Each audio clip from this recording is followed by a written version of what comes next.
আসসালামু আলাইকুম ওয়া রাহমাতুল্লাহ। আমি মাহমুদুল্লাহ রিয়াদ। বিএনপিকে কেউ ভোট দেবেন না, তারা দুর্নীতিবাজ দালাল। জামায়াতকে ভোট দিন। হঠাৎ লাইভে এসে জামায়াতের পক্ষে এমন মন্তব্য করলেন বাংলাদেশের জাতীয় দলের সাবেক ক্রিকেটার মাহমুদুল্লাহ রিয়াদ। বিস্তারিত দেখুন পুরো ভিডিওতে।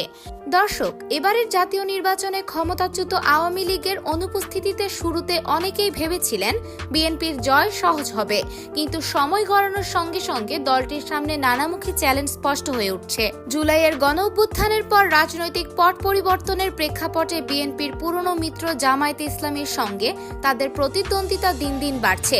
দুই দলেই বাড়ছে অস্থিরতা ও উত্তেজনা।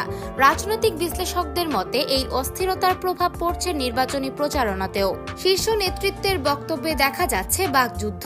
কখনো কখনো জন্ম নিচ্ছে নতুন বিতর্ক। ত্রয়োদশ জাতীয় সংসদ নির্বাচন তাই হচ্ছে একেবারেই ভিন্ন এক বাস্তবতায়। এরই মধ্যে বাংলাদেশ জাতীয় দলের সাবেক ক্রিকেটার মাহমুদুল্লাহ রিয়াদ সম্প্রতি একটি লাইভে এসে নিজের রাজনৈতিক অবস্থান নিয়ে কথা বলেন। লাইভে তিনি বলেন, আপনারা সবাই বুঝে শুনে ভোট দেবেন। যোগ্য মানুষকে দেখে ভোট দেওয়াই সবচেয়ে গুরুত্বপূর্ণ। যোগ্য লোক ছাড়া ভোট দিলে দেশের কোনো উপকার হয় না।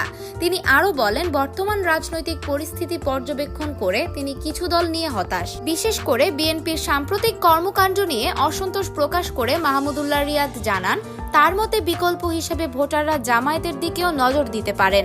তো দর্শক, 12 তারিখ সারাদিন আপনি কাকে সমর্থন করবেন, বিএনপিকে নাকি জামায়াতকে? আমি জানি না আপনার সিদ্ধান্ত কি, তবে আপনার নিজস্ব মূল্যবোধ আর মতামত অনুযায়ী ভিডিওর কমেন্ট বক্সে অবশ্যই জানাবেন। ধন্যবাদ।